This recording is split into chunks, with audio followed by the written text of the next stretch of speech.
Simon, he was telling me, "Hey Jesse, when you do these shows, try to lead into it. A lot of times you just hit the ground running, and nobody knows who you're talking to." So, I want to introduce. Well, this I should say too for Simon Hope. This is his first time we've done this, where he's going to be part of the show, and I'm sure we'll probably do it more often. Yeah, I feels suspect good. we'll get. I suspect we'll get more views with him here, as our reaction video has demonstrated, recently reacted to Panic Attack by Judas Priest, and that's maybe our most successful or most viewed video It yet. is. It is, isn't it? Is there And a then reason for that, do you think, Jesse? yeah, and I think that's you, man. And I'm not even, I'm not even jealous. I'm No? not even competitive. I'm too old to be jealous anymore. Uh, Well, and doppelgangers do exist. We do have doubles, and I've got several. I think Dave Catching out at Rancho de la Luna Studios is one of them. Worked with Queens of the Stone Age, but Mr. Halford comes to mind. Anyway, we'll move on from there quickly because we yeah, don't want to take up Tom's time. Tom's yeah. time. Well, then Tom Cheshire, I feel like my muse in a lot of ways, inspiration, certainly someone I admire deeply, and has been on the show. Maybe one of our, maybe our first guest, maybe our second guest, before Simon was here bringing the editing magic, which I really appreciate, Tom. And Tom, I'm smoking a cigar, and I wanted to bring it up because I chose this cigar because it is by a company called Davidoff. And Davidoff, I don't know if you've heard of these guys before, but they're like the quintessential of style and class, which reminded me of you. It's also my most expensive cigar, so I'm happy to have a reason to smoke it. So that's why I chose that to speak with you today. Oh man. Thank you. Good morning. Across the pond and everything. Nice to meet you, Simon. I'm a big fan of Rob Halford and Mr. Catching as well. I've met David Catching a few Mhm. times, and I he is a thought, class act. I love his stories. Very, very. yeah, He's a gentleman. And I feel the same way about you, Jesse. I love. We've talked about this a bunch, and I love the power of music. It's the closest thing to magic that I've experienced in my life, and it saves and changes and rearranges people, and hopefully pulls us. It's the only constant thing that we go to, whether we're happy or sad. It could alter the mood. And music can save us, but also it's wonderful how it's made us, brought us together, and we meet beautiful people on the other side of the planet. Yes, and that's what brings us here today, because specifically we want to talk about a song you just released. Now, my understanding is you wrote it a while back, but just released Yeah. yourself, called "I Can't Hold On." Yes. Yeah. Thank you Yeah. so much, man. Yeah. I, uh, I, I came up with the idea of the song in 2012 when I was still living in Brooklyn, and I love the song, and I will eventually release the original demo of it because I actually love that version as well. And it's one of those ones that I always feel like I know that people wrestle with their demons and their ideas for art and their goals and dreams, but it comes back to that magic thing. I think once in a while we're just so lucky, and some of the best songs ever they write themselves. You hear like Bob Dylan wrote like the answer my friend is blowing in the wind. I think he said he wrote it in 16 minutes or something. It's like it actually has nothing to do with it. You're just there and part of that conduit, and it came out of the ether, and boom. And so I love the idea of saying, you know, um, what can I say? I guess we fell out of tune. My heart hit the floor. When you enter the room, there I stood in a puddle of glass. Well, what's a puddle of glass? It's a mess. It's a menagerie. It's your worst fears, whatever it is. It could be anything. But there I stood on this glass, and all I want to do is cry. But you walked in the room and just laughed at me, and it's just like it's pain, but it's like I love the idea of singing it with a hook that like you for all of us to look down and see that light at the end of the tunnel, and like goodness is going to come out of it. I was going to ask about that. You mentioned the lyric I was most curious about, which was "Puddle of Glass," but I, It was everything that I think when you explained it, imagined it to be, which is dreadful and pain Yeah, yeah, yeah, and yeah. I sharp. mean, we've all probably cut our feet, whether it's you woke up in a strange place from a great party the night before, and somehow your shoes came off, and you step on a broken beer bottle, or at the beach, or jumping into a pool, or walking in a parking lot. Um, Imagine that times a million. And that's what it's doing to your heart at the time, and you feel like you're drowning. I'd love that metaphor, and it's you're gonna hurt yourself. You're gonna hurt yourself going through life, Right, and hopefully there are plenty of bandages and plenty of TCP that you can dab your wounds with, and if you're lucky, there are people to help pull you out of that pain as well. But I do think right.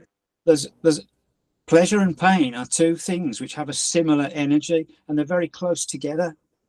And they can cross over that barrier really quite easily sometimes. And sometimes it's hard to say which you're experiencing in any given moment.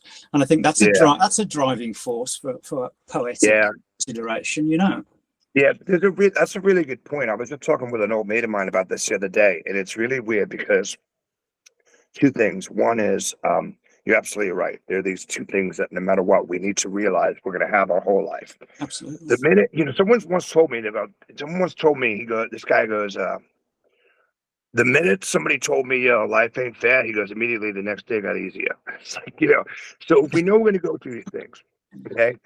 Two, if we know beautiful things like some artistic, poetic, something, the poetry in motion or something come out of it, well, that's beautiful because you're like, let me endure, I'm sorry. Let me endure, let me make it through this Mhm. because I know there's that light at the end of the tunnel. And the other thing that's just weird, it's like, it scares me when people say that they're not sad, or I mean, like I'm not saying go declare things because I'm not a fan of that either. But people need to be open. I mean, there are times during this year that I cried twice a day for 14, 15 days. And there's some of those times that I'm crying and I bust out and start smiling and laughing. I go, yo, Mhm. that's it, man. Maybe it's me catching just a glimpse in a dirty window on a car or whatever. And I'm like, look, you got me again. The Greek gods, got me again. I'm gonna be all right. It is like somebody tapping you on the shoulder sometimes, isn't it? Going, look, you can look at this in two different ways. Come on, get your act together. Sometimes it's good, it's cathartic to feel pain. Yeah. But if you can get through that catharsis and get to a point where you can step back and find an equilibrium, I think that's Yeah, just a human trait, isn't it? Really. that's a really good point, Simon. It's like the constant, because I'm always when I mentioned don't declare, that's like part of my credo. And then that Jesse knows that there's certain things I'm an open book, and there's other things I'm very private about. And it's like, because I've always had this fear of the other shoe dropping when I'm about to say, hey man, right now in this life I'm close to happy, I'll take it, and then Mm. boom, there's like the biggest calamity. And so I'm very aware, and I'm like, but I also think it's kind of beautiful and also poetic, like you said, to get these taps on the shoulders and remind us, yo, listen, you think you got it made? You got two roller coasters coming up in the next couple of weeks. There's always going to be something, isn't there? Yeah. Always going to be something. Yeah. So is this song, I mean, it sounds like this song kind of has all of that, right? But was there also a specific element to it? Was it written about a specific Oh yeah. girl? Yes, Or, 100%. 100%. Yeah. I mean, I had just went through a separation and moved back to New York City, which in many ways saved my life and became born again in so many ways. But it took a minute to get to that place, and then that eventually led to a divorce. And I tell people for a quick moment, I felt like I was 2 feet tall and nothing at all, and like I felt like I had dogs like vomit and dung underneath a construction boot. Is where I felt like I was being stepped on. And then oh, when yeah, I got yeah. when I got through it and wrote certainly that song and a few others, and some of them have come out, like a song like Another Day off the first song on the End Motel album was certainly written around that time in the heart and the brain. Um, but then when I got through it, I'm like, who's that guy in the corner, 2 feet tall, nothing at all? Because right now I'm like 95 feet tall and I got this. And that's the winning that I think Simon's talking about too. And you're talking about, it's like, if you know you can get through it, you're going to be all right. Yeah. Yeah. Definitely. It wouldn't happen to be the same one for Birmingham. Speaking of Birmingham. No. That's so Birmingham. In all fairness, because I know that you've talked to me and you told me about certain lines that you've written and that you've liked and stuff. And Yeah. Birmingham, the idea of it certainly was about a person who I'm wonderful friends with, and her and her husband, and she is just was a very important person to me. So the beginning of the song, I certainly came up with that idea. But let me just say, yes, her family was good to me, but she was good to me as well, and she still is good to me. So she's a great friend, and that's what happens when you create. You have that artistic license to make it semi-autobiographical, and then some of it, like the beginning, might be true, and then the end, you're like, listen, right? Like my brother's a writer, and he teaches some creative writing classes at Queens College in New York, and he's gone into his classroom playing like Suicidal Tendencies and Joy Division and stuff, and he's like, I don't care what any of you say. He goes, but no good story, no good book, no good movie has a happy ending. So sometimes you just want to write about the bad stuff at the end. You know what I mean? I'm actually quite impressed that our technology is as good as it is right now with you being in England. Yeah, makes sense. It's so nice to meet you, Simon. Cheers. It's a pleasure, I Tom. love your part. I love your part of the world. We'll probably get into that because I have a feeling we share a lot of the same. Like we talked about ethics and morals backstage in the green room, and then musical influences. But like certainly for me, growing up as a new wave kid in New York, a lot of the bands that came out of England, especially like I'd say, most of the UK in the late 70s. Stiff Records, The Damned, The Pogues, rest in peace, Sammy Gowan. I was just reading a piece on my man Shane, who was as a poet certainly influenced me, and Stiff Records, Stiff Little Fingers from Ireland, Belfast. Oh my goodness, such an important part of my being as an artist, and what would Joe Strummer do? I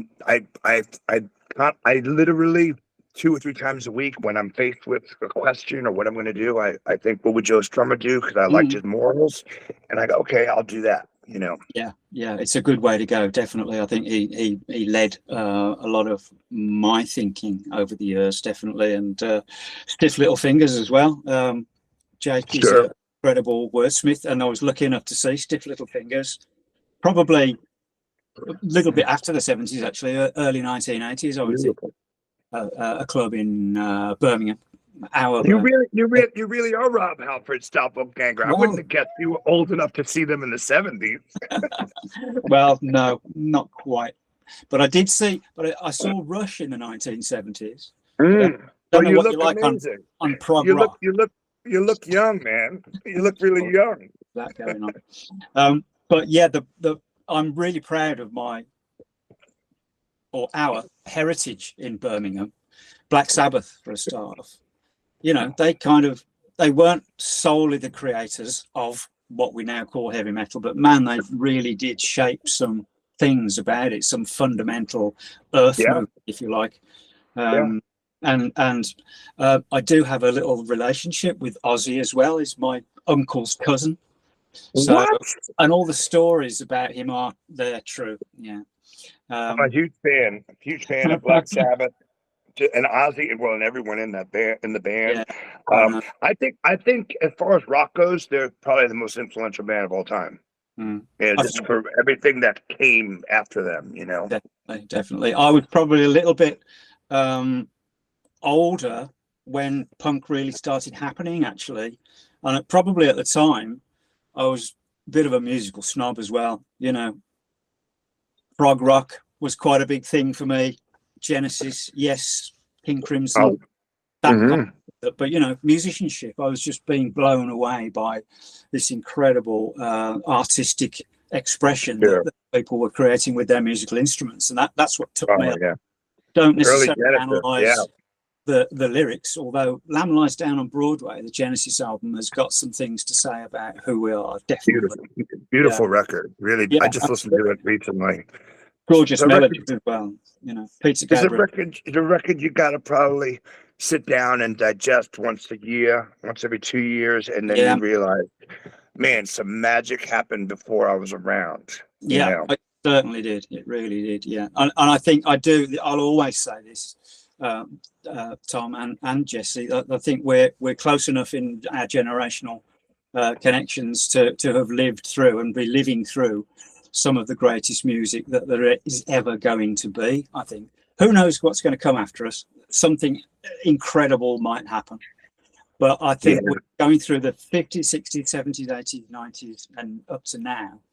That's 60, 70 years of just the most amazing creativity in the field of music. Yeah, I would agree with that. I mean, David Bowie, for instance, we talk about it here at our studio often that we're lucky enough and fortunate enough that he was this alien that he came down to earth and hung out with us for a minute. Yeah. I just listened to Peter Gabriel's new album last week and I absolutely loved it. I mean, he's another guy who as a person and an artist, but just it's nice to be nice, just the kind words that come out, and he just doesn't do many interviews, but just seems like humanitarian and wants to leave something for after he's gone, and not just for his kids, but for everyone's kids, and that's just gorgeous, He's a real human being, isn't he? Before we get away from the Clash, though, Simon, don't you have a connection? Isn't there something with your jacket too? Oh, this jacket,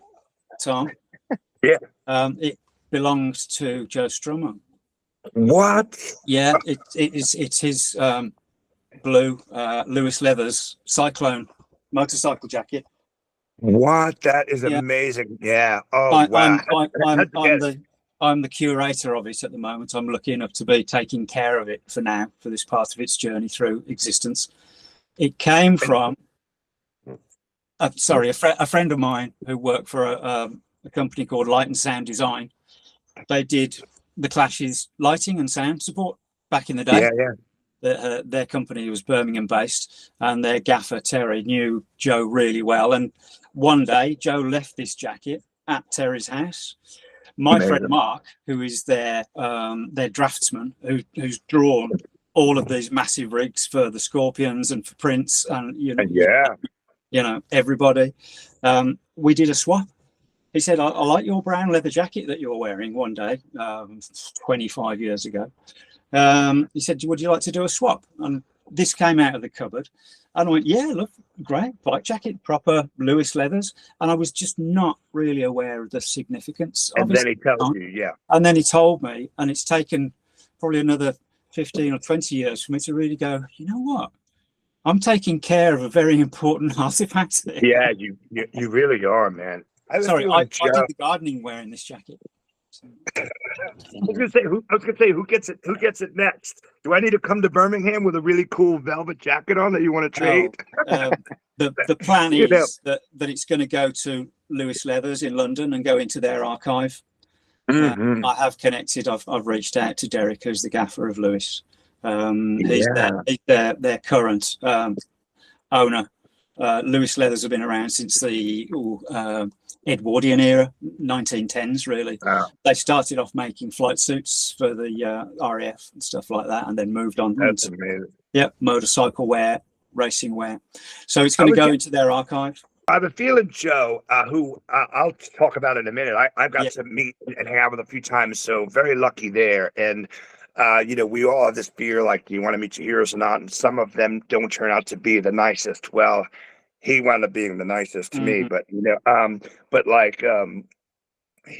have a feeling he left jackets and shoes and things everywhere, because Jim Jarmusch has this story. He goes, every time Joe came to New York, he goes, just be prepared to be fighting with your wife for a week, because you weren't coming home. You ended up on a building in the Lower East Side of Greenwich Village, having a drink, watching the sunrise.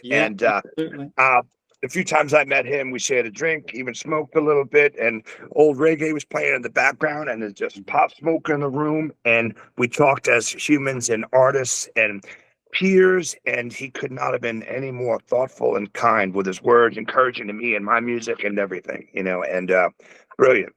Well, for all those reasons, I'm proud to be the caretaker of this article. So it's going to go to a good owner when I've gone. it might be while I'm still alive as well. You know, it's something that I've been planning to do for a number of years now, and I will get round to it soon. When you reached out the other day saying you had, you know, something to talk about regarding him, I was like so intrigued, but I was traveling and I was like, all right, I guess I'll find out in a couple of days, you know, but that's a lovely story. I love that you didn't know. And then you're like, it's on you and you're like, wait a minute, this is Yeah, insane. absolutely, You know? absolutely. Yeah, it was a revelation to me, that a self-realization that I was curating a museum piece and a piece of musical Yeah. history. There is one photograph of him wearing it. Do you know the Slits, Harry Up and I love the slip. Great, man. there's a photograph of him with Donalets and Harry Up. Looked like it's backstage somewhere, and you can tell that it's his jacket because everybody else is wearing black leathers, and he's wearing a blue one, and the crew's in the right place. I think I see that. Just three awesome legends hanging out. Big fan of Don Letts, big fan of Aria and the Slits. You know, I love it. That's amazing, man. Yeah, I'm very lucky, and I want to share it when I can, when the time is right. You know, so yeah. So over to you, Jesse. I was gonna say, yeah, and hey, my jacket belonged to my dad. Yeah, my dad. I got an old sailor's peacoat that I got from my uncle. It's pretty cool. Well, we wanted to hear a little more too about how and when you recorded all this. We know you wrote it back in, was it 2012? Did we cover that? Yeah. And then had a demo of it. But what did you tell us about the process getting it out this time around? Well, what happened was March 13th, 2020. I'm with my friend Holly Lang, who I'm going to see later on today, who's works with me and with does a lot of stuff with IQ Awesome with me, and she's just a great, beautiful friend and human. And her and I were having some drinks, and if you ever spend any time in the East Village, you know, it's just, I mean, New York, just like when I moved back there, it's born again and resaved my life. Like I was in a dark place, and then I got so much light, and it's just such a wonderful place. But we knew the pandemic's about to happen. Like literally the next day, the world, the earth was shutting down for like, and there's so many unknowns, you know.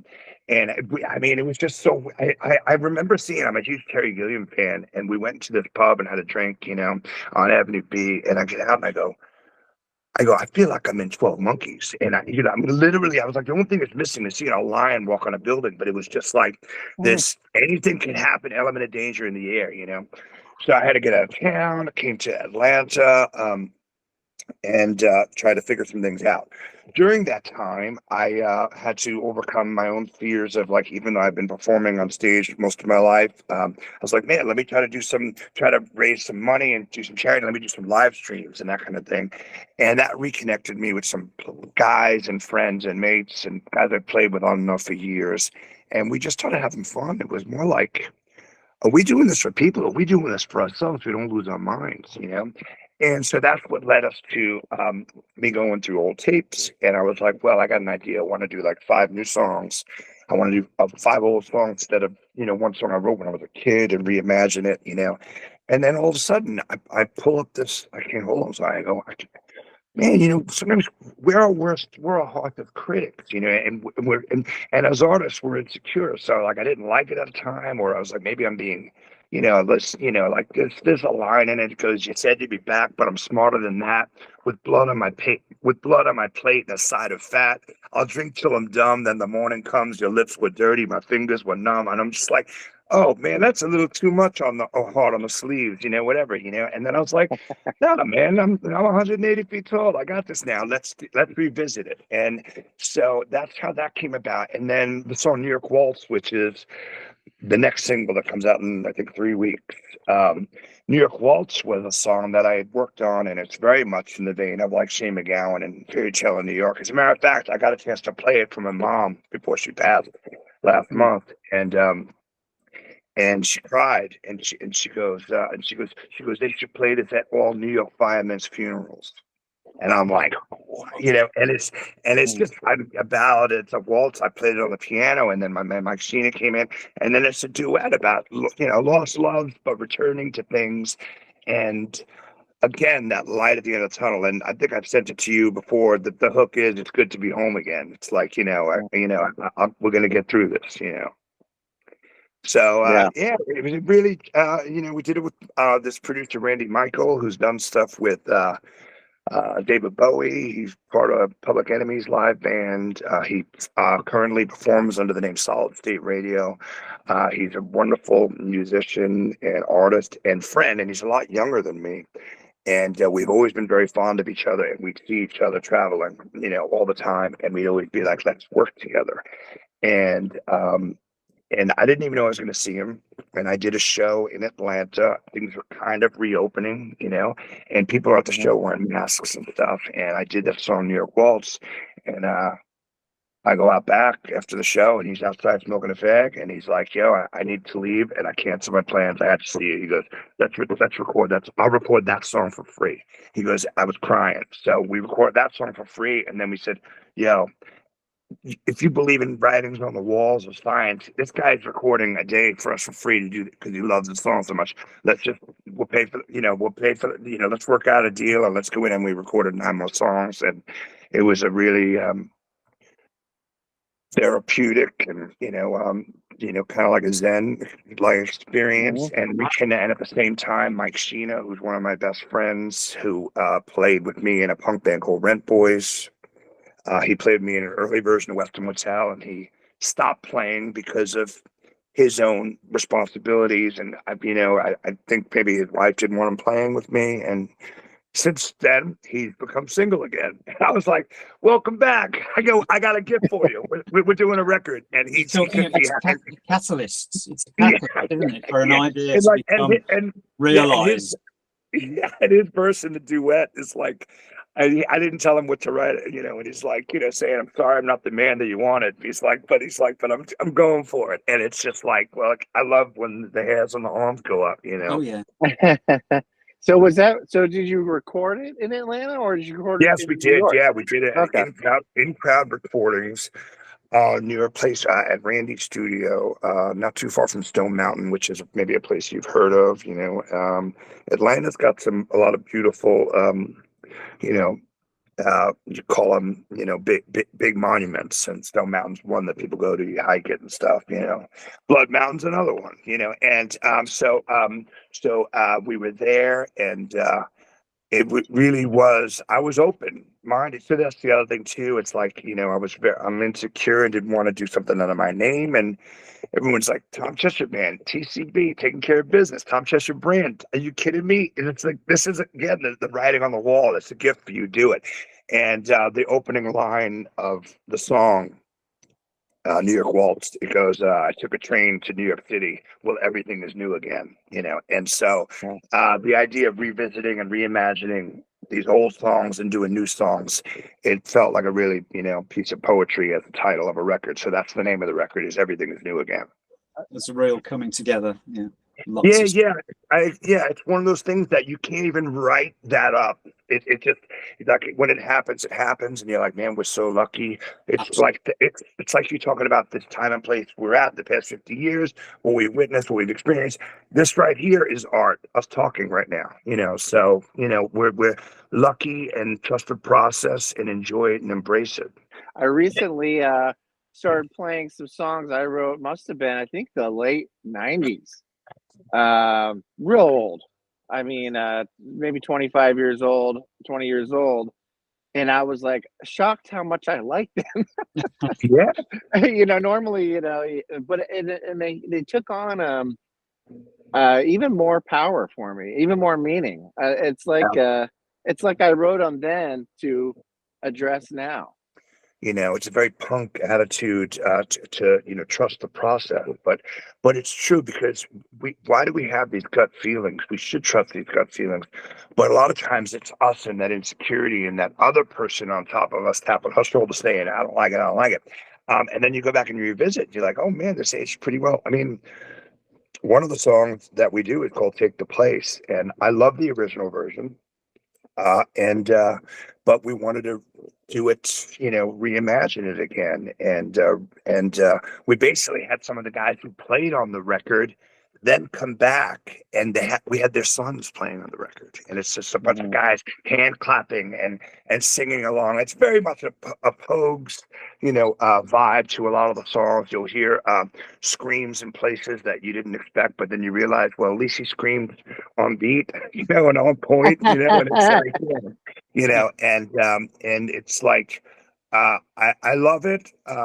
We had a listening party before we flew out in Puerto Rico the other night with some friends that I'm doing a TV gig there, and I certainly wasn't like, listen to my record. A few people asked, but then I had a few mojitos in me, and I was like, all right, let's listen to it. And we're on the beach, and it sounded great. And it's like, just what a, when something gives you, and music does this, and it really doesn't matter what type of music. Simon was talking about this earlier, and that's the thing. There's good music and there's bad music. So there's great heavy metal and there's horrible heavy metal. There's great hip hop and rap and there's bad rap. And it's like, but when someone talks to you and you get all the feelings, like the sadness, the darkness, the death, but also the born again, and something revives you and says, wait a minute, I got this, or makes you want to pick up a paintbrush, or you write a song, or go ride a bicycle and do a wheelie. Man, someone's doing something right. I have a couple questions, but one, I want to go a little bit deeper on something you said about trusting your gut, and then you can either trust your gut or you listen to the devil on your shoulder trying to make you insecure. I've noticed that a lot in my life. I've listened to the devil a lot, and I'm lucky that I'm alive. You can listen to both at the same time, actually. Yeah. Well, I mean, who hasn't, right? Who hasn't? But I have noticed in my life when I do listen to the gut and I shut out the negative saboteur, that God or the universe rewards that, and sometimes quite dramatically. Has that been the same with you when you? Yes, yeah. Like for instance, even this me living, on island time in Puerto Rico, when this situation came to me, and because of certain things that going on in my life, people I have to take care of and stuff, I didn't think it was possible. But I went to mates, I went to friends that I trust.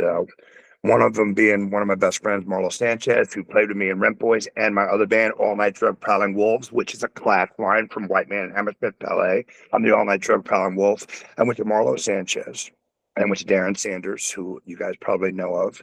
And Darren is my brother. And Darren was like, I appreciate you coming to me and asking me if you should move to Puerto Rico, but I'm also stunned that you're asking me. He goes, it's a no-brainer, just go.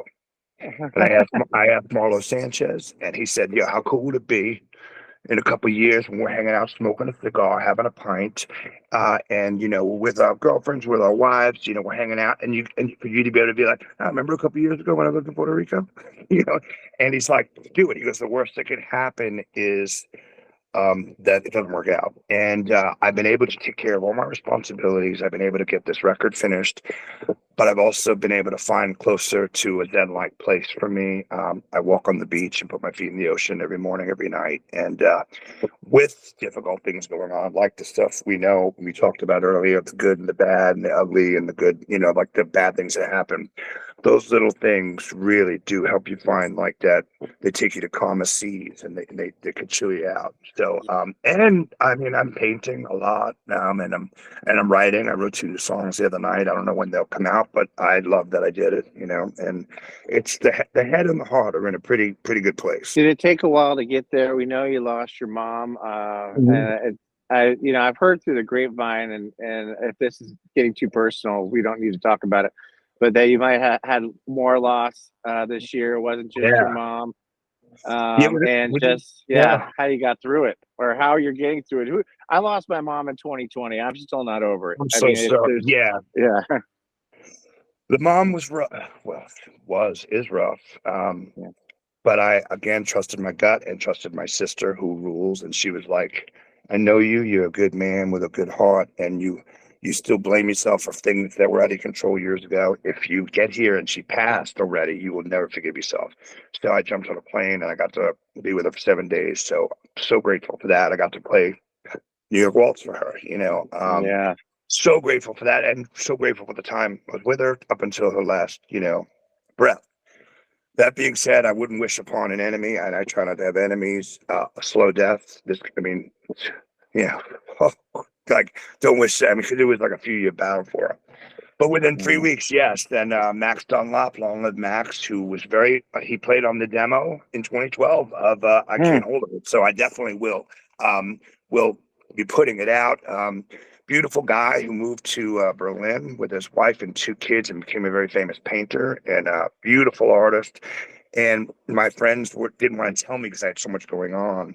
But one of my buddies, he was like, "Hey man, I just want to let you know. I know you got a lot going on with your mom, but Max is ill." I go, "Dude, we're family, we're brothers. I thank you for looking out for me, but please tell me." So I got a chance to text with him before he passed because he was already laying down and on oxygen. He had cancer, and he's 42 years old. And he was like, "Listen, I got this, Tom." He was like, "Tom, I got this. I'll beat it." He was positive until the end. I mean, this guy was very important in my life. I mean, I remember even one night in Brooklyn, I was crying, going through my divorce, and we got a lot of, loggers in us, and he like just slapped me in the face. He's like, "Your wife didn't leave you. She set you free, dude, because you got this." He's like, "My brother is a blind carpenter, and he wears metal gloves. So when he's using the chop saw, he doesn't cut his fingers off, and he makes beautiful furniture pieces of art for rich people." He Wow. must have stopped complaining, and it was really beautiful. And then my dear friend Erin Fallman, who I this later on this afternoon, that's why I said I could only do this now. I used to go to her celebration of life, and she was beautiful and really important to me. And so within 3 weeks, yeah, man, a lot of loss. But talking about that light that Simon was talking about, I plan on doing things to make all of them very proud of me, and paintings and clothing with them on it, like pictures and stuff, and songs, and just hopefully beautiful things will come out of all of it. Yeah, hopefully that's the case. So definitely, I lost my dad around this time of year. It's like 18 years ago now. So it's Still. yeah, but still, it it cuts deep. But he went very quickly. He was out Christmas shopping and he hit the ground, and that was it. And the long extended discomfort that people suffer, we could do a whole other conversation about right to I'm sorry about that too, but I'm so sorry to hear about that. And then somehow it sounds like a Shane MacGowan lyric. He fell down Christmas shopping. Yeah, I think about that song, one of my favorite songs ever, "If I Should Fall from Grace with God." That's think about Shane. He was born in England, but Irish, and lived in Ireland. And I saw him with the Popes in, I think it was Killarney in like 2002. And then I saw them in England and Ireland and in New York, and the Pope several times as well. But like, he was mad poet. I mean, unbelievable. But like, there's still almost like heavy metal, like the song "Hell's Ditch." The opening line is, "Well, life's a bitch, and then you die, black hell." I mean, it's like Sepultura couldn't even do that, and it's but then I think of like, "If I Should Fall from Grace with God," which is one of my favorite songs ever. He's like, "Bury me at sea where no murdered ghosts can haunt me," and I'm just like, again, those armhairs, back of the neck stuff, isn't it? Oh yeah, really, totally. Absolutely. And you're just great, and like you said, I'm just grateful to be around to witness all of that. Yeah, definitely. Very, very sad to have lost Sinead O'Connor early in the well. Yeah, it was, perhaps an equivalent to Shane MacGowan in a lot of ways. wonderful talent. She said what she thought, and she meant what she said. And she was a great loss to music and to poetry and to life, really. And Shane also, Yeah. Tell me this, Tom. I was going to ask this earlier, and we don't want to take too much of your time. I know you got to go. But for your vast discography and your poetry, how much of the inspiration comes from people? I'm just saying people now. People in New York versus people in Atlanta. I'm curious about that. Interesting question. Or am I missing a location altogether? No, I've lived in a few places. Let's see. Wow, that is a really good question. So I think my brother says this too when he talks to young up and coming writers. It's like every story somehow is autobiographical. Then you decide to maybe change it, or we exaggerate it or whatever. So when I talk about things that are very adult, I think most of the time it's about my adult life or people I know since I'm an adult. And so you figure I moved from New York to Atlanta when I was 22. Moved back to New York when I was about 41, 42. Lived in San Diego for a year and a half, lived in Philly for a couple of years, and then most of the time was in New York until I came back here. And during that time, a lot of losses, a lot of relationships, ups and downs all around, So I'd say it's been a good amount of it was from Atlanta. And then people that I've been lucky enough to have come in my life or me in their life as musicians and artists. But then there's also a good amount of stuff, not as much. Most of it is really about that, but there's a good amount of stuff they're like dream sequences of when I was a boy. And that certainly is New York. Like we took a trip to took a trip to Blue Mountain. There was hands and heads up the windows. Mom's hair was blowing in the wind. We barely had enough money for gas in that panel station wagon. That kind of thing. Yeah. Beautiful. Yeah, that really is. Something. That's cool. So now then, who are you rooting for then? Football? Is it? Are you an Eagles guy? I know you lived in Philly, but I know you were around when they I won love Philly. When I see the Eagles playing, I root for them. I was mainly a Giants fan growing up, But man, I probably watch. Simon will get this. I probably watch more footy than football. We enjoy watching football, soccer.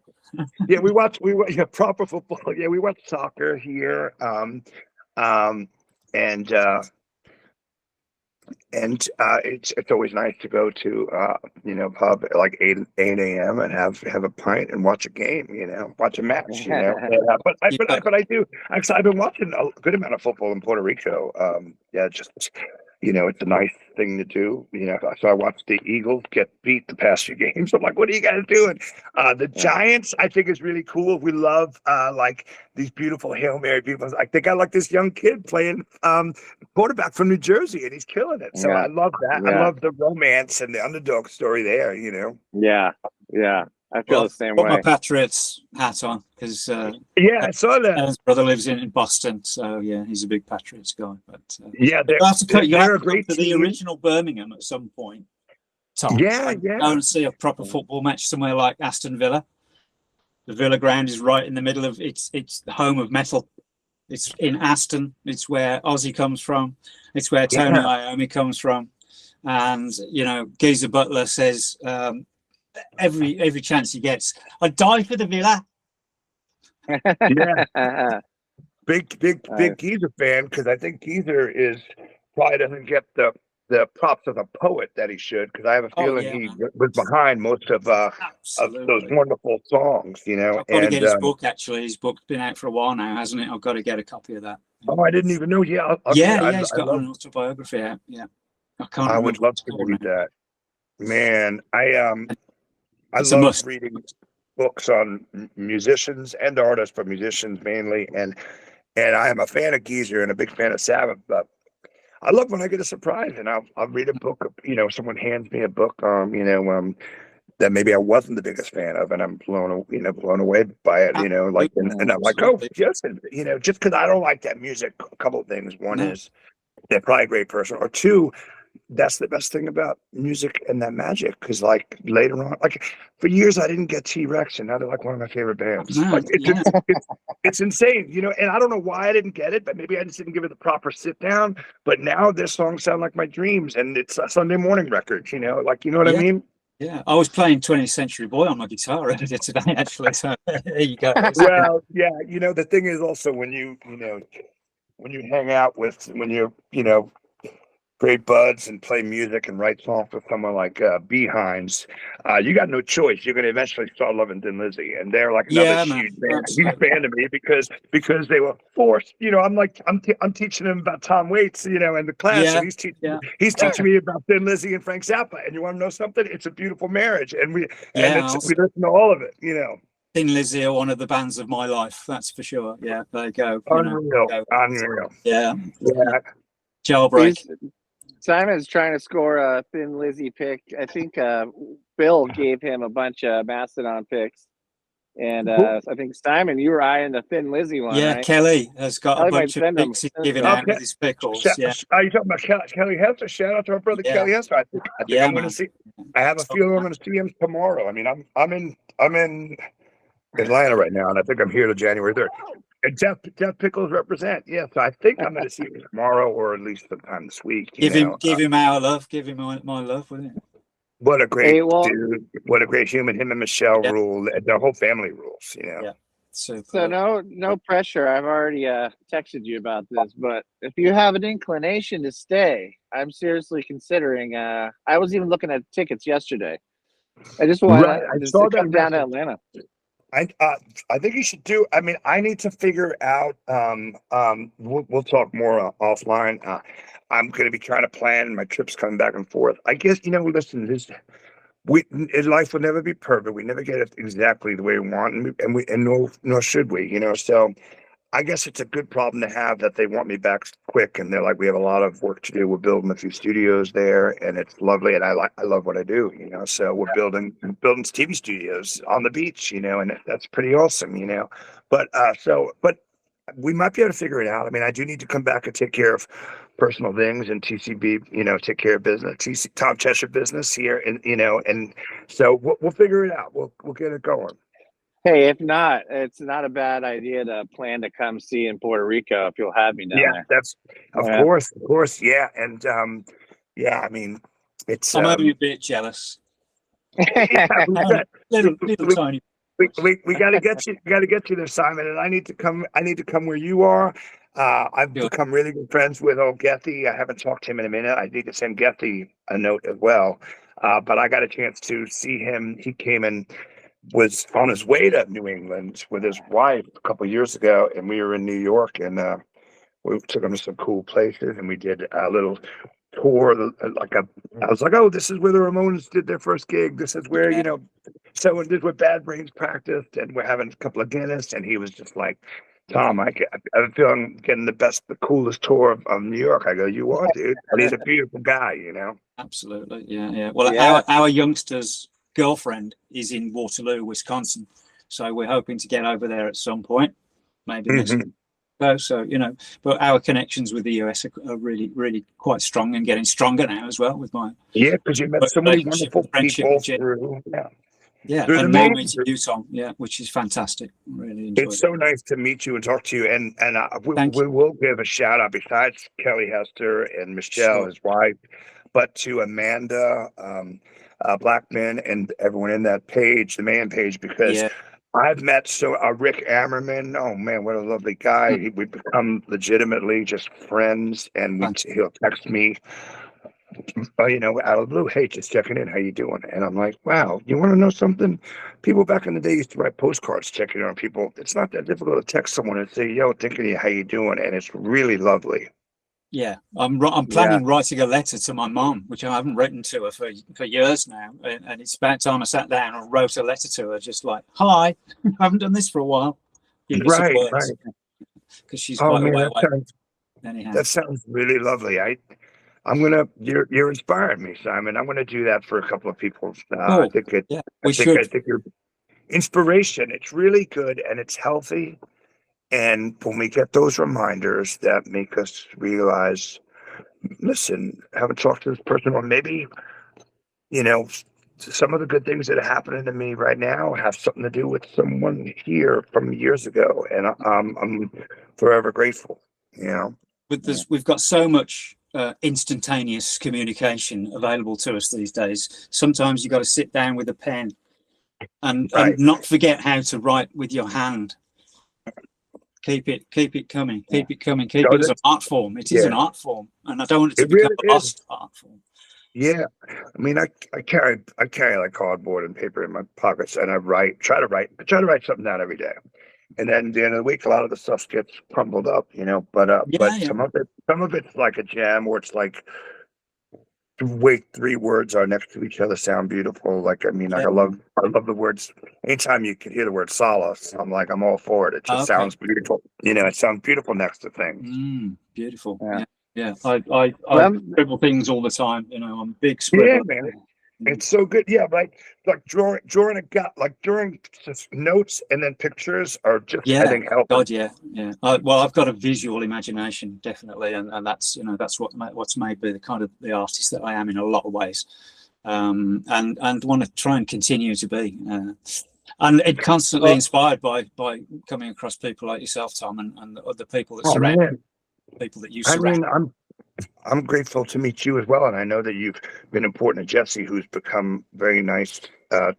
It's been a really very nice collaboration and friendship and camaraderie, all Dialogue, of it which is already. great, isn't it? And you've, I could tell, have added so much to his show, which is a great idea to begin with. So to make something better, and your art vision, like it's beautiful, you know. And I think the best things are from meeting people and collaborating them. You know, I mean, I certainly have written songs on my own, but my favorite songs are ones that I worked on with people. You know.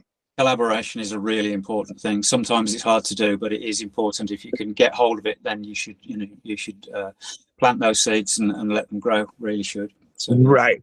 Yeah, and it's about honesty. I think it's about being honest with yourself and being okay with.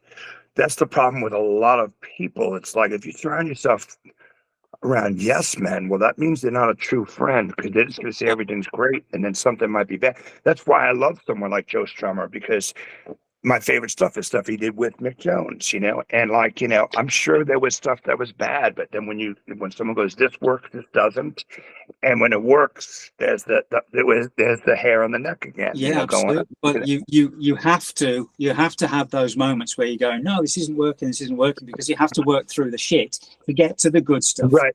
You really do. And the rubbish can pile up around you, but somewhere there will be nuggets. There really will be nuggets of gold, you know. Oh, what a totally. I just got a friend of mine got me for Christmas, and I haven't even read one page yet. So I'm going to my dad's house to help him do some things, get on his roof, clean his gutters and stuff. But Yeah.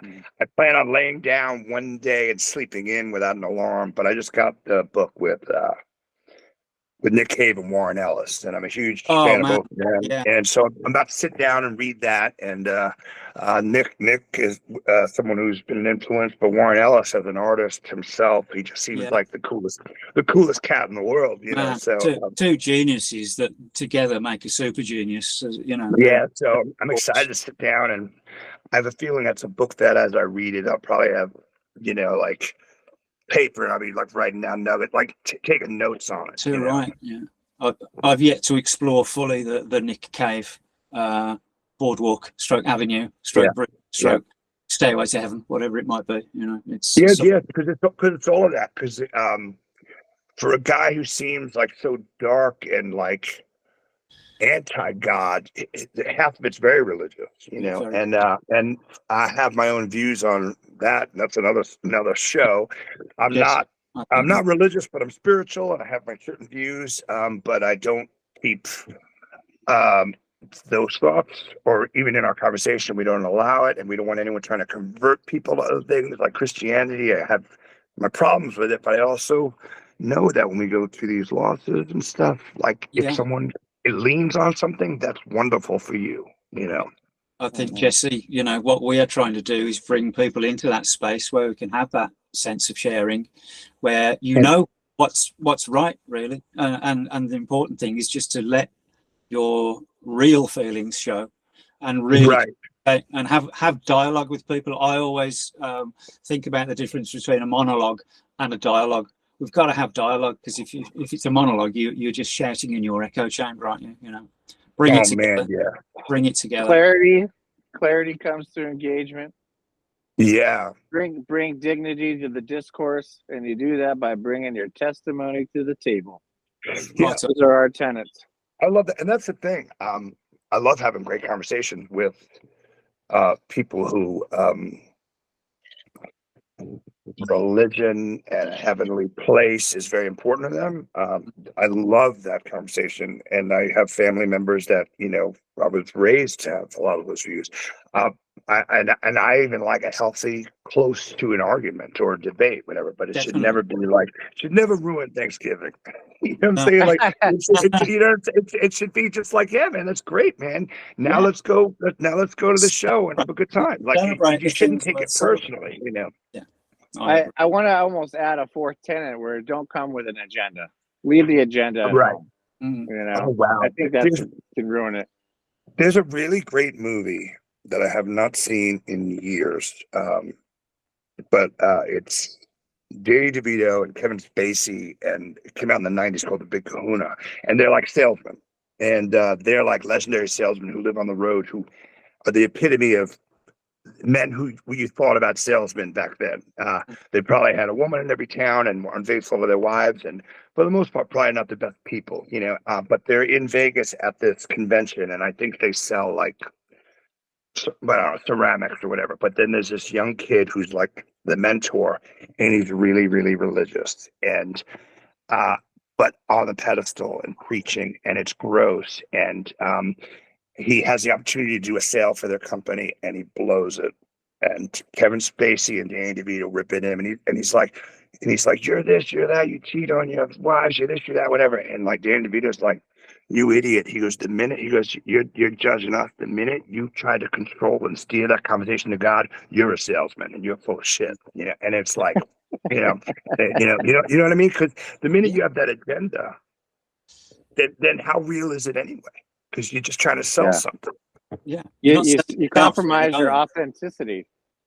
Compromise the authenticity, I think, and that's a problem. Yeah. Right. Yeah. So on note of spirituality, are we drawing to a close, gentlemen? Yeah. Because I could talk to you all night, Tom. I could talk to you all night and all day tomorrow, and then the next night, there's no. So let me see. Where are we? So you're probably 5 o'clock where you're at right now? Yeah, it's Yeah, so it's about 5 to 12 where I am. I could go another few minutes, and then I'm gonna slick this hair back and go look nice and celebrate my friend's life and raise a glass of champagne in the air to her. Cool. and try to be nothing but positive. Remember the good things, and then and I'm But if you have any other questions you want to talk, I as well, Simon. This is wonderful. I could probably talk for hours with you guys, and we could do a part 2 down the road. Oh yeah, But yeah, what is something that you would like us to ask you? I don't know if you thought about this that we didn't ask you. Let me see. Well, I wish there was 46 hours in a day, and I wish there was 10 days in a week. But I wish the weekend was 4 days, and I would be putting out a lot more music and painting a lot more. Awesome. I'm going to see our brother B. Hines in a few hours, so I'll give him your best. Oh man, I got a hat just like that. What are you putting on? Hey D, where's my cowboy hat? But like I certainly want to continue expanding, and I love this, and I love that love expands if you trust it, and camaraderie and brotherhood and sisterhood and friendship and positive mental attitude and art, and love is always the answer, and hate is definitely not the answer. I'm bringing Johnny Clash to the party with my country. That's it, man. It's so funny, Clash, huge. I didn't know where the song was going with that, but then when I realized the effects we were playing with the guitars and stuff, I was like, and I'm playing all the drums on the record, so it's like it's traditionally not a drummer, but so between piano and drums, everything's percussive, and it's got these really weird off rhythms, and I absolutely love it, and I love that from London Call to Sandinista to Gang of Four to the Ruts, Arrows, to the Slits, to Desmond Decker, and Prince Buster. I love music. It has, I've said it before, it saved me, changed me, rearranged me. I wouldn't be here talking to you guys if it wasn't for it, or if it wasn't for trusting it, or if it wasn't for the community and the friendships that I've made, and you guys are on that list. So much love and respect, and thank you for that. But Josh Homme said music is never wrong. And that's Oh, he's another great one. Yeah, we were just talking about him the other night. He's amazing. So let's see. I don't have the paper in front of me. I think New York Waltz comes out the second week in January, and then the third single that we be put out is Take the Place, which will come out a few weeks later, and then the fourth single comes out in mid-February, and that's Forgiveness, which was originally a Western Motel song. And we really do. I mean, this thing sounds like we're on peyote in the desert. I mean, there's some stuff going on that you're like, are those ghosts? And you're like, no, it's just us out of our tits, you know? And then the actual record comes out March 8th, and it comes out under the name TCB, which is Tom Cheshire brand as an independent label. We wanted to separate it from West End Records. But that being said, I'm in constant conversation with all Beak Hinge and Behinds, and when we're all in the same place at the same time, I have like between 6 and 8 songs that I want to give to them, and Brent probably has 20. So eventually, at one point, we'll revisit the West End boys. But also, I know I'm so proud of them. He's killing it. We were texting last night, and for 1 minute, I almost met him, and I was like, man, I'm leaving the studio, and I went to sleep at like 10 p.m. So I was up. That's why when you texted me at like 6 a.m., I answered because I've been up for an hour already. I said, I go, these days I'm a nerd. On a Saturday night, I'm going to bed at like 9:30, 10 o'clock. Serendipity as well. Yeah, but it's good. And I also know this afternoon I'll probably be on it a little bit, to dealing with highs and lows and sadness and beauty. But now, man, just I'm happy with this road, I think, that I'm on. Well, shouldn't be declaring I'm happy. Scratch that. Sure. I'm pretty good with where I'm at. I appreciate you know, the love and respect from folks, and you know, I love doing what I do, which is like this. Like I said, this right here is art. You know, which, you know, the shirt you're wearing, Kelly's Death Pickle shirt, is art. You know, and contributing to society and being a good person. Yeah, man.